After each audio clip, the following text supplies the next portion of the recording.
Good afternoon, good morning, good day, all that good stuff. Thank you for tuning in again.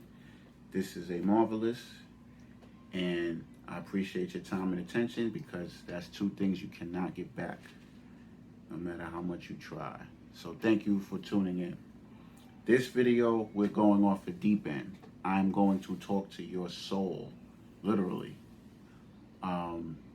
So please do your best to walk with me.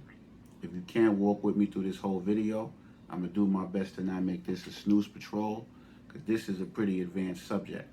It's one of my favorite subjects, and I think it's something that you may find valuable. If you've ever questioned where you come from, if you ever questioned your purpose, if you ever question what's the point of all of this stuff, I think this video should give a good context and a fresh perspective on those questions. And also it's going to stretch your brain. This subject right here is going to because it definitely stretches minds. This conversation is going to expand your awareness. Hopefully, that's what you take out of it. It definitely did mine. And as a template, I'm going to use this book right here. I don't know if you can see it. It's called Morals and Dogma. Yes, Morals and Dogma. And this book is compiled by a gentleman named Albert Pike. Now, I'm not going to get into detail who that is, but he's definitely someone that every American should know because of his history, his impact on America. Wasn't a great man on certain levels, but his impact on America and what we follow is definitely attributed to him. He didn't have a prominent government position, yet he has a damn statue where most people don't. So Albert Pike. But anyway, Morals and Dogma. This is where we're reading from particularly. So let me just read exactly what Morals and Dogma is so you can have a frame of reference from what I'm reading from. Morals and Dogma of the Ancient and Accepted Scottish Rite of Freemasonry. So this subject is going to touch on Freemasonic topics, right? So Morals and Dogma of the Ancient and Accepted Scottish Rite. I'm not a Freemason, but, they have a lot of things that they have taken from ancient history and philosophy. And what I'm going to go over today is very crucial and very important. Is a book of esoteric philosophy published by the Supreme Council, 33rd degree of the Scottish Rite, Southern Jurisdiction of the United States. It was compiled by Albert Pike, was first published in 1871, and was regularly reprinted thereafter until 1969. So what we're going to be dealing with is Freemasonry. Particularly, we're going to be dealing with the 25th degree of Freemasonry, called the Knight of the Brazen Serpent.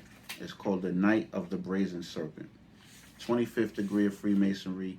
And this particular degree right here, why I'm stuck on it, is because it's dealing with the origin of souls and where souls came from, where they dwell, and how souls actually go from one point in the galaxy to form who we are right now.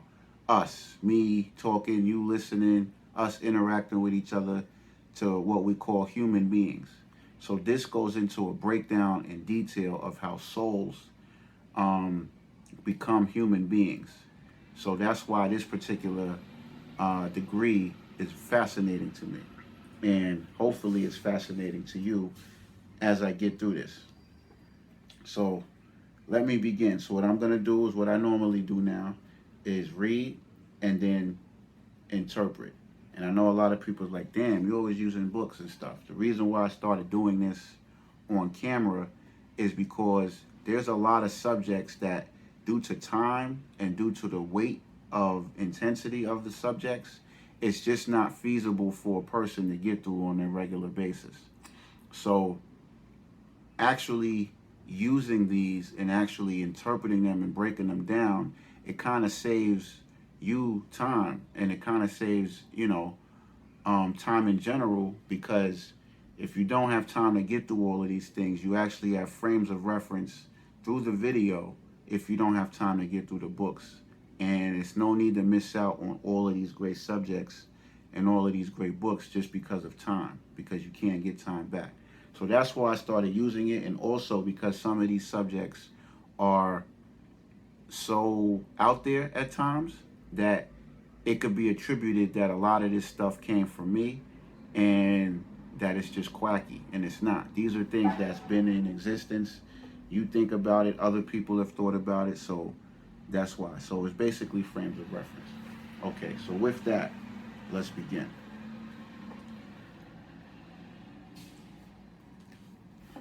It says, among the fixed stars it dwelt until, seduced by the desire of animating a body, it descended into the imprisoned in matter. Thenceforth it has no other resource than recollection, and is never attracted toward its birthplace and home. The means of return are to be sought for in itself. To reascend to its source, it must do and suffer in the body.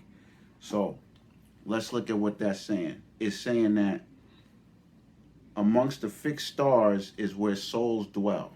So if you're talking about origin, where you come from, stars, that's what we are, right? It said that we are children of stardust. So when you're looking up in the sky, you're looking at yourself. You're looking at your ancestors. You're looking at your future generations, okay? Energies that have not yet come to Earth. You're looking at the past, present, and future when you're looking up at stars, because that's where we come from, okay?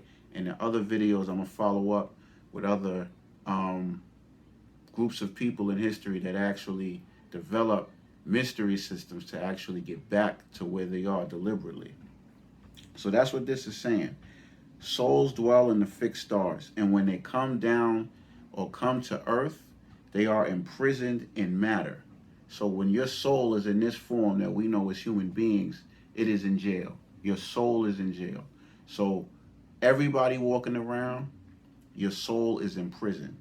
And this is saying that pretty much the goal is to return back home. So Earth is not your home. It's not my home.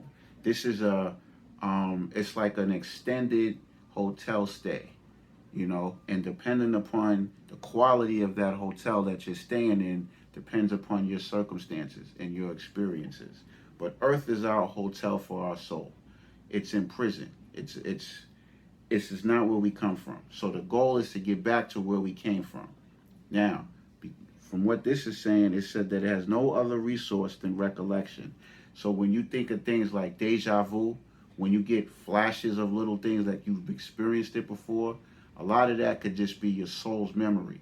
Because when you're put here, there's a veil that's put from where you came from. Because if you was to recollect everything that your soul carries from these stars here, you couldn't exist in this plane, in this body, because it'd be too much for your brain to hold. So the goal is to get back to where you came from. It said that when you're born, a ladder is created to get back to your origin. So everything you go through is to get back to where you came from, and the goal is not to keep coming back here in what they call reincarnation. So let's continue. Let us, in order to understand this old thought, first follow the soul in its descent. The sphere or heaven of the fixed stars, the holy region, and those Elysian fields that were the native domicile of souls, and the place to which they reascended when they had recovered their primitive purity and simplicity. From that luminous region the soul set forth, when it journeyed toward the body, a destination which it did not reach until it had undergone 3 degradations, designated by the name of deaths, and until it had passed through the several spheres and the elements. So deaths are something that your soul went through before you even became human beings. As your soul came from the fixed stars, the process and journey that it had to undertake to get from the stars to this planet Earth to be in what we are now, that we comprehend as human beings, it had to die multiple times. It says here,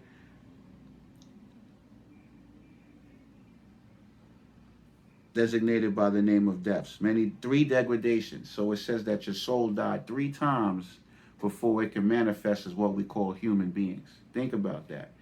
We're living only after we died. So death precedes life. Here, life precedes death. So just think about Earth as being a flip and reversal of everything that took place from where we came from. So in order to get here, your soul had to die first. So what was it in our soul that died in order for us to be in this human form? We're going to cover that.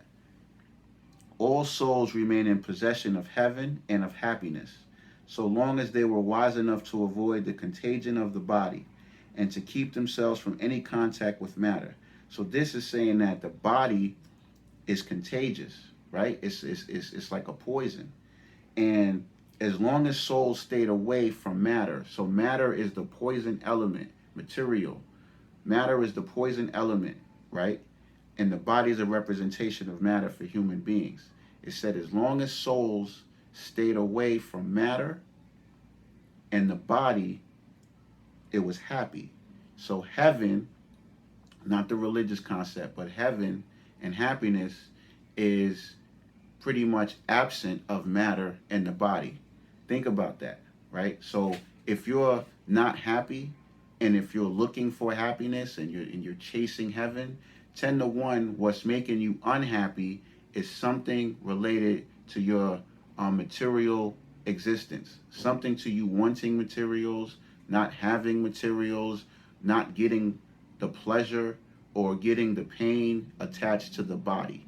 So if you were to cultivate your learning and your experiences to where pain and pleasure don't affect you internally to a high degree, you get closer to happiness. The closer you get to the body and the closer you get to material or matter, then that's unhappiness. So that's something to consider. Okay, so your soul is based upon not being in contact with matter, which yields happiness. But those who from the lofty abode where they were lapped in eternal light have looked longingly toward the body and toward that which we were below called life, but which is to the soul a real death, and who have conceived for it a secret desire. Those souls, victims of their concupiscence, now that means strong sexual desire, are attracted by degrees toward the inferior regions of the world by the mere weight of thought and of that terrestrial desire. So what is all of that saying? So when it says that have looked longingly toward the body and toward that which we below call life, this planet Earth is a seductive, addictive, attractive environment. So souls, stars, see, we look at stars and we think they're just lights. No, this is, for lack of a better word, whatever the equivalent of consciousness, of intelligence, knowing. Stars are knowing, they're intelligence, it's life force, it's us. So when it's in that realm, it's still pulled by the forces of Earth, this material thing. So matter and material things are a very powerful, attractive force. Stars are attracted to that because when stars come into this body on this plane, they experience pleasure, they experience pain, they experience emotions, which is something that's intoxicating to the soul. When it's in heaven, the fixed stars, it doesn't experience that. It's perfect, it's pure. So when you talk about addictions on this plane, when you talk about desire, all of that is a natural function of being human beings, period. It's not something to shy away from, it's something to understand. Because a lot of times when you have addictions, people try to suppress addictions, people try to run away from it, but you can't run away from something that's naturally in your soul. Addictions is part of your soul. So the only thing that can channel that where it doesn't adversely affect you is to be aware. Once you're aware of your nature, then you no longer have to run away from it. It's just a matter of what it takes for you to accept it. And that's what this is saying. So what calls the soul to come here to have what this plane calls life is desire. It says concupiscence, which is strong sexual desire. So sex is the most powerful force on this planet because that's the chief force that causes stars to want to come down here and experience life. And I'm going to get to that in a follow-up video when I talk about the beauty of women. In our nature as stars, desires, sexual desires, these things is what cause us to go from heaven to earth. It says, attracted by degrees toward the inferior regions of the world, by mere weight of thought and of the terrestrial desire. So that's what we're dealing with. So when you're dealing with the forces, just being a human being, this is your soul's nature. This is something that you can't run away from. So when you embrace that, you start to realize that, okay, these things are going to happen to me.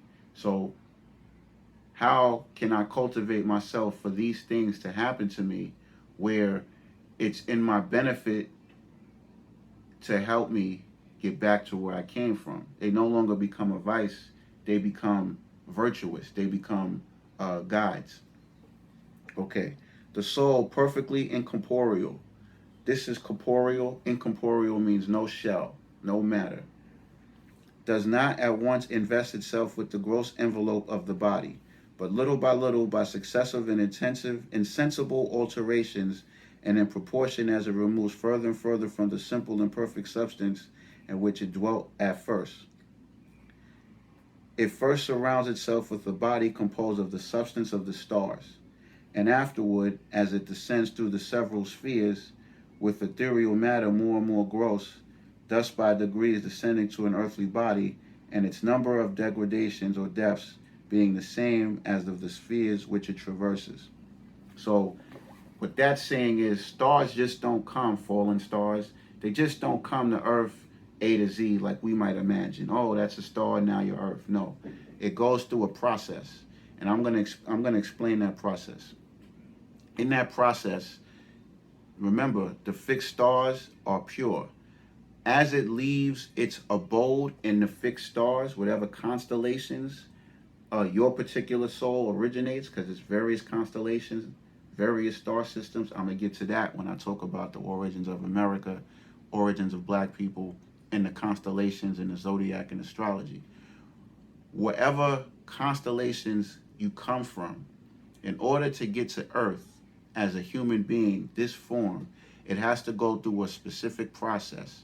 And in that process, the souls lose purity. They become less pure as they go through different dwelling and destination points in between the star systems and in between Earth.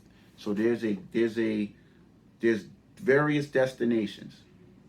And in these destinations, as the soul stays there for a particular time in its journey, it picks up certain things, which is more material, more matter, more depth, and it loses things, more purity. So the more it goes through different places from the stars, the farther away it goes from the stars, the more it dies of purity and the more it increases of desires.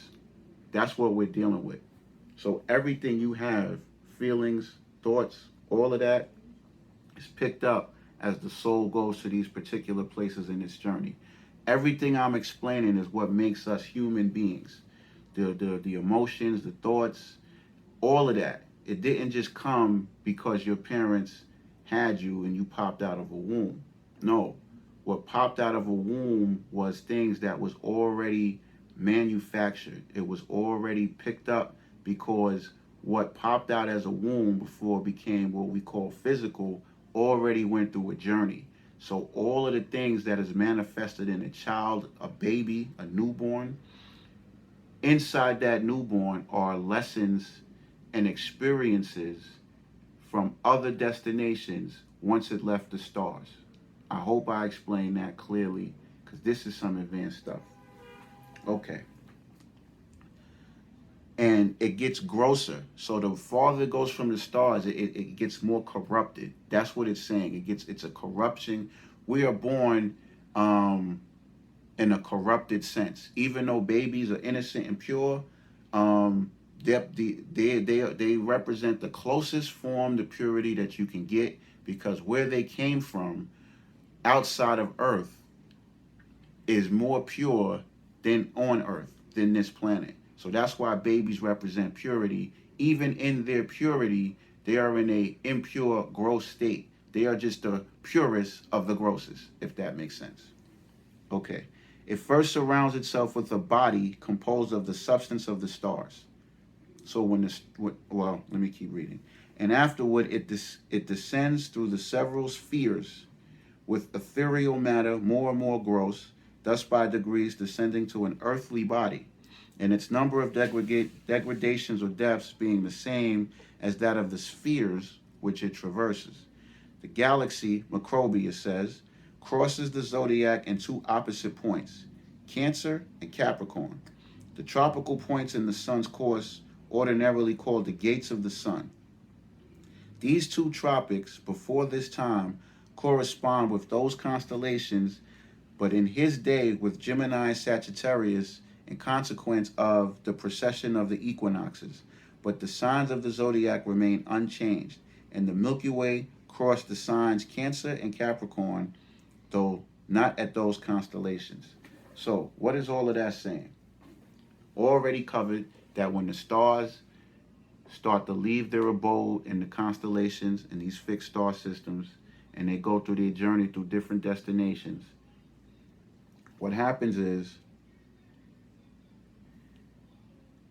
it starts to get to exit and entry points, right? And these exit and entry points are called the Tropic of Cancer and the Tropic of Capricorn.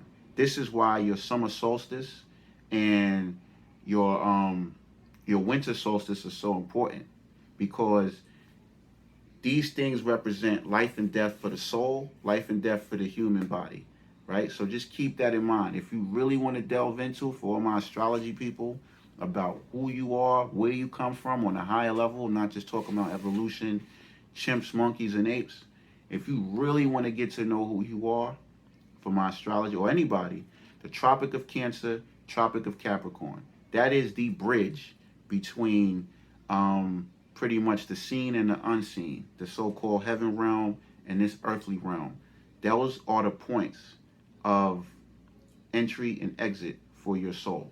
Now, just real quick, I'm going to read what Tropic of Cancer is, just so you can get a pretty much technical basis for what I'm talking about, because you might hear these things and then not really have an understanding of what they are. It happens to me all the time. So, I'm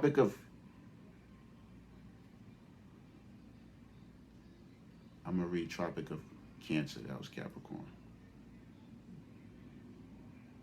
Because I don't want to just be throwing stuff out there and it sounds crazy.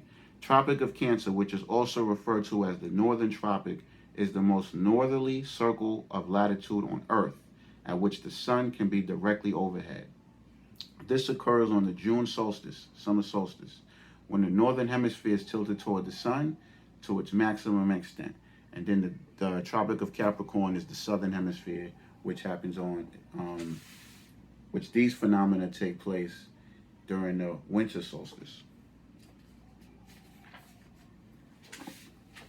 Though through these gates, souls were supposed to descend to earth and reascend to heaven. So it's through the Tropic of Cancer, Tropic of Capricorn, that souls get in and out of earth. In and out. Macrobius says, in his dream of Scipio was styled the gate of men, and the other the gate of gods. Cancer was the former because souls descended by it to the earth, and Capricorn the latter because by it they reascended to their seats of immortality and became gods. So, what is that saying? It's saying that the gates of men, mortality, is the Tropic of Cancer, right? So that process that I explained about the souls coming into earth, the entry point to that is the Tropic of Cancer. This is when your soul pretty much loses its purity, and when it gets to earth through this entry point of the northernmost point of earth, that's when the only thing left is for the process to attract to two parents for you to come here. The entry point to that, the door, the gate of man, is the Tropic of Cancer. Now, when we pass away and we ascend back up to where we came from, provided we learn the lessons that we needed to learn, that the soul needed to learn, we leave Earth through the Tropic of Capricorn. That is the exit point. That is how we get up out of here, right? So for all those that meditate and focus on astral projection, if you ever had experiences where your soul is in other realms or things of that nature, or even if you had woke experiences where that's happened, the Tropic of Capricorn is how your soul is able to do that while you're living on Earth. So the Tropic of Capricorn, the Tropic of Cancer, is very crucial to understanding who you are, where you came from, and where you're going. Okay? Now, a good movie to get a visual of what I'm saying is the movie Soul by Disney Pixar. That is a deep movie, Freemasonic movie. It's not a light movie. It's a very good movie, entertaining movie, but don't sleep on that movie. The amount of gems in that movie is deep. That is a Freemasonic movie. That movie, for all intents and purposes, if you just for some reason cannot get through this whole video, and you know damn sure you're not reading this quackiness, I suggest you watch the movie Soul. The movie Soul shows how souls are, by design, attracted and given their purpose, right? And in the movie, these souls are separated, and each soul is given a purpose. And they do not get to Earth until they have a perfected process from the heaven realm which these souls dwell. They cannot get to Earth until that process is complete. I'm not going to give away the plot, but I am going to read a scene in the movie Soul to give an example of what I'm reading, and to also see that these movies are not just movies. I'm going to do another video to show that these movies are not just movies. The individuals that make these movies do a lot of research, and they put a lot of heavy stuff in there. Freemasonic stuff, religious stuff, occult stuff, all that. So in the movie Soul, this is going to be a long video. I'm going to timestamp it, but I hope everybody gets through it because I think you'll take something from it. In the movie Soul, pretty much the main character was on Earth, and the main character had to get back to this heaven realm where the souls is being distributed and separated. He was trapped on Earth. So he had to find the individual on Earth who was responsible, because there's individuals like that on Earth, who was responsible for helping the soul get back to where it needed to go. This individual knew how to do that. So they had to find this person. So they found this person. Long story short, the person told them, they said, listen, I got to get back up to heaven by 7 o'clock. I need to do it now.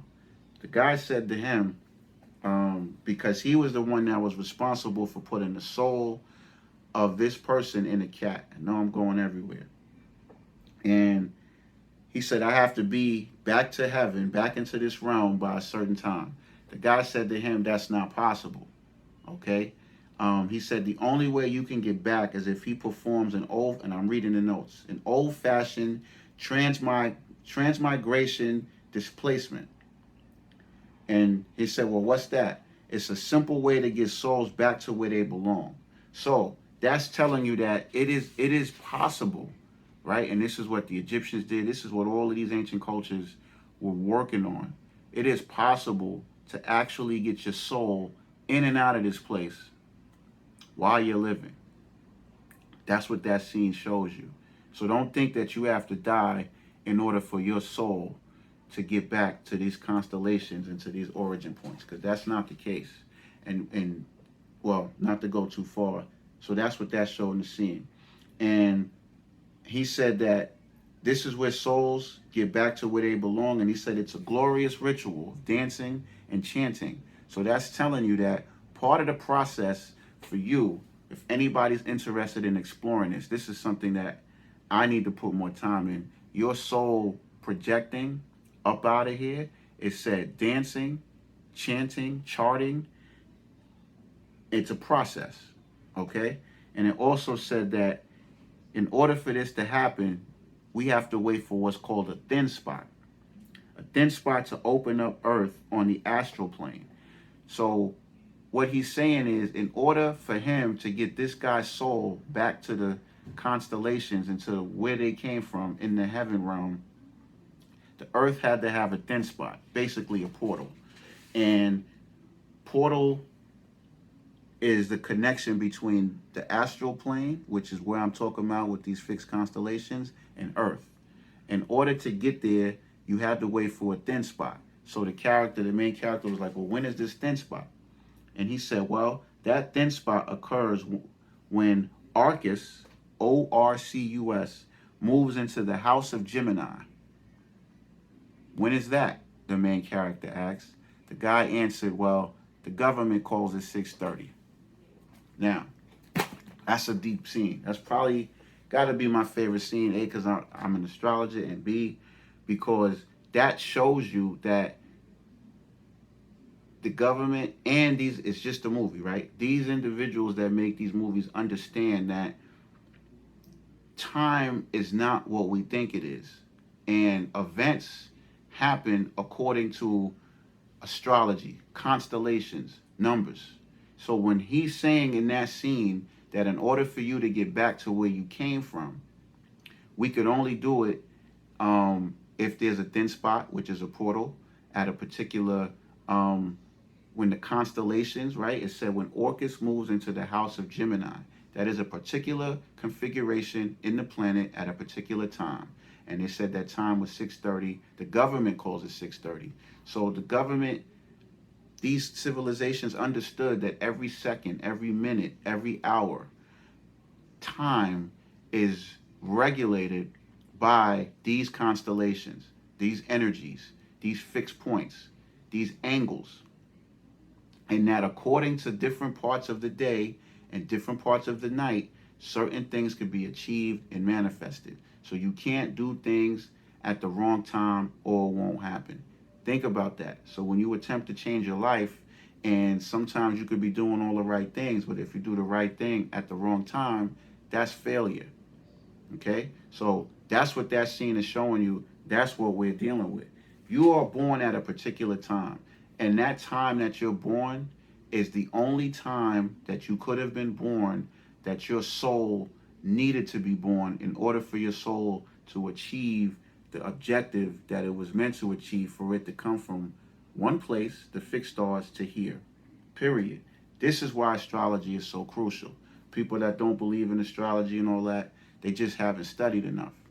Okay? Because that's who we are. We are stars, right? In Hollywood, they call actors stars. So I just wanted to give that scene just for context. This video is going to be a little long. Okay, so we already went over. The Tropic of Cancer is when souls come from the fixed stars and come to Earth. Tropic of Capricorn is when you die, soul leaves Earth, goes back to where it came from. Okay? From the Milky Way, according to Pythagoras, diverged the roots of the dominions of Pluto. Until they left the galaxy, they were not deemed to have commenced the descent toward the terrestrial bodies. From that they departed, and to that they returned until they reached the sign of Cancer.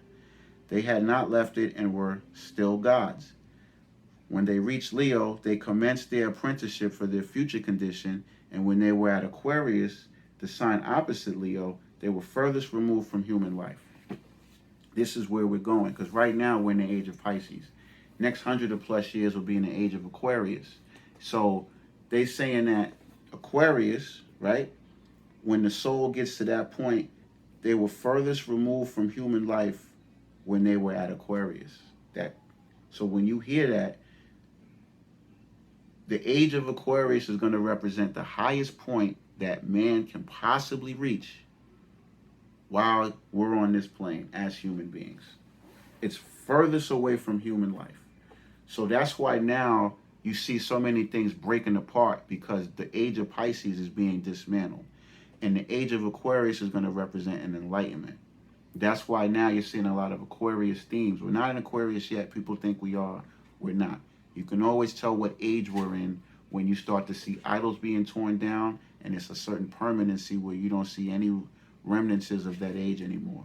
So once we get to the age of Aquarius in the next 100 plus years, you're going to see the best that man could possibly be. Okay? This is the highest form that man could reach on this plane, is when we reach the age of Aquarius. This is part of the soul's journey, is to go through all of these things. Okay, let me continue. The soul, descended from the celestial limits where the zodiac and galaxy unite, loses its spherical shape, the shape of all divine nature, and is lengthened into a cone, as a point is lengthened into a line, and then indivisible monad before it divides itself and becomes a duad. Then unity becomes division, disturbance, and conflict. Then it begins to experience the disorder which reigns in matter, to which it unites itself, becoming, as it were, intoxicated by draughts of grosser matter, of which inebriation of the cup of Bacchus between Cancer and Leo is a symbol. It is for them the cup of forgetfulness. So once this soul gets from Leo to Cancer, this is when the soul forgets everything that it had when it was in the constellations. Once it takes that journey and it gets to Leo, and then it gets to the Tropic of Cancer, it loses its memory. That's why we cannot remember past lives. That's why we cannot recall consciously everything that our soul went through, because it went through a process between Cancer and Leo in which it forgot. So all of your past lives that your soul went through, it kind of drops those memories at the door of Cancer and Leo. So when you hit Earth, when you hit this planet, you don't consciously remember. So now your journey as you're born is to remember everything that you went through experience, to recall what your soul went through, and then activate, or should I say, adopt what you need to adopt in order for your soul to be satisfied to get back to where it was going. This is some heavy stuff. This is who you are. This is who we are. We are stars. This isn't our home. So when you get caught up, and I'm guilty of all of these earthly things, it's because you think that this is it. Your full-time job is not your career. Your full-time job is not regular 9 to 5. Your full-time job is figuring out how to get back to where you came from in those star systems without you having to come back here to do this again, what they call reincarnation. That's the mission, that's the goal. So your time should be spent, your actions should be spent cultivating your awareness of how you get back there. And you do that through your experiences, through your pain, because this is a prison. So your goal is to free your soul from jail, right? You gotta break your soul out of jail. And you break it out of jail by leveraging your experiences and everything you go through, learning your lessons, so you don't pick up more experiences that are detrimental. See, the more things you go through, the more you risk the chance of picking up things to trap your soul. And if you die before freeing yourself of that trap, your soul takes that back to where it came from, and then now you got to come back here and do it again to drop it off. And this is why this is where a lot of sickness comes from, because your soul is so burdened with the experiences of Earth, and you haven't released it, that it starts to tear you apart. And now your soul is back into the star system. In fact, you might even get back to the star system. You might go into other places because you have to drop off that baggage before you get to a pure place. I hope I'm really communicating this effectively. Okay. I'm just going to have to just sacrifice time for this. The highest and purest portion of matter, which nourishes and constitutes divine existences, is what the poets term nectar, the beverage of the gods. The lower, more disturbed and grosser portion is that what intoxicates souls. So this earth makes your soul drunk. It makes it like an alcoholic. That's what earth does. Earth to the soul is like alcohol to the alcoholic. Now, dragged down, I'm going to get to the real heavy part. The drag down by the heaviness produced by the inebriating drought, the soul falls along the zodiac in the Milky Way to the lower spheres.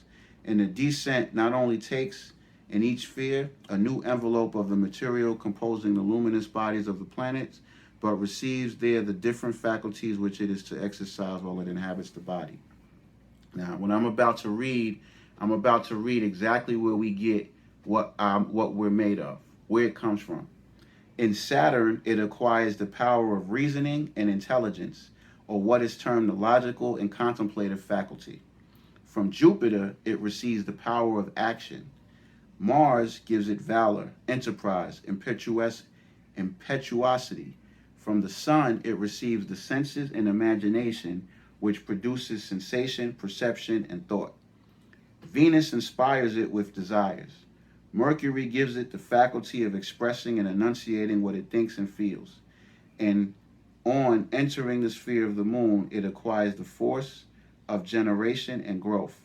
This luminary sphere, lowest and basest to divine bodies, is first and highest to terrestrial bodies. And the lunary body there assumed by the souls, while, as it were, the sediment of celestial matter is also the first substance of animal matter. So, all of that mouthful is saying this. As the souls are dragged down here to earth, it picks up all of the different faculties that comprise a human being. Your desire, your emotions, your feeling. Each planet represents, it's like a university, right? Look at the planets as a university. So it says here, right? In Saturn, it acquires the power of reasoning and intelligence. So as your soul starts to descend, right? So now we got to start giving concepts to fallen stars and meteor showers, right? What exactly are they, right? That's us coming to Earth. As it leaves its fixed constellations, us, souls, stars, it goes through each planet, spheres, as is what it's called. And as it goes through each planet, it picks up different things that we as human beings identify as humans, which distinguish us from animals. So as the soul goes through Saturn, it picks up reasoning and intelligence, right? It says power of reasoning and intelligence. So that's what the soul learns as it journeys through Saturn. So whatever particular time that it stays in Saturn, it picks up whatever root. How can I say it? This language is limiting trying to explain all this.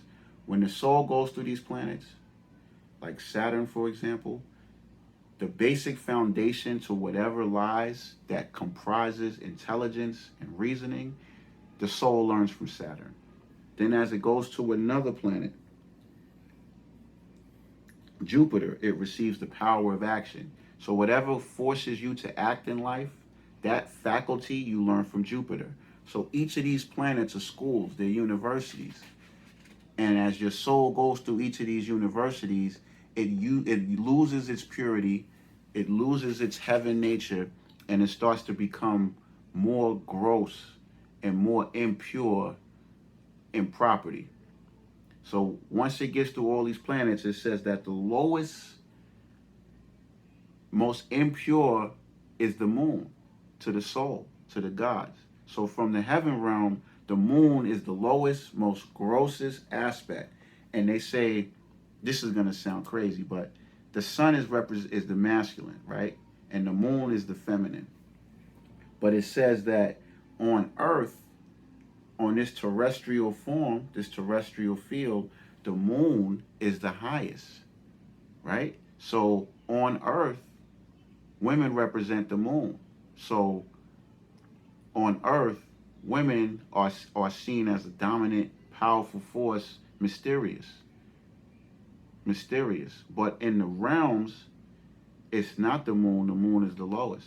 And, well, I'm not going to get into the origin of gender and all that. But point is, these planets are universities. Your soul cannot come to Earth until it goes through those universities. So every time a baby is born, every time you have a child, ladies, and every time fathers, you become a father because you have a newborn, your child went through school already. It went through universities. It has these faculties already there. The blueprint is already in the baby. So these babies come from knowing. They're not just helpless creatures. These babies have knowing. Okay? So that's something to keep in mind. So this video is getting long-winded. It already is, but I had to lay that down. Okay, I might do a part 2 to this. So, in wrapping up and where we came from, that's who we are. And every time you look in the sky, don't take it for granted, because that's you. That's your ancestors. You got deceased ones. If they manage to drop and release all of the impurity that they picked up from Earth, then that's where they're at. In the other video I'm going to do, I'm going to cover that with the Egyptians, because that's what they were working on. So just keep that in mind. This is your legacy. So anytime you think of who you are, anytime you got stress, your full-time mission is, how do I get back to where I came from without having to rest at another a destination point. Some people call it hell. Some people call it different things, right? You got to get back to the origin place. So that's what I wanted to lay down. I think I'm going to do a part 2, because there's still more. Thank you for your time and attention. I hope you got something from this. I understand if you can't get through the video, but I time-stamped it. So thanks again. Please subscribe, and much success. Peace.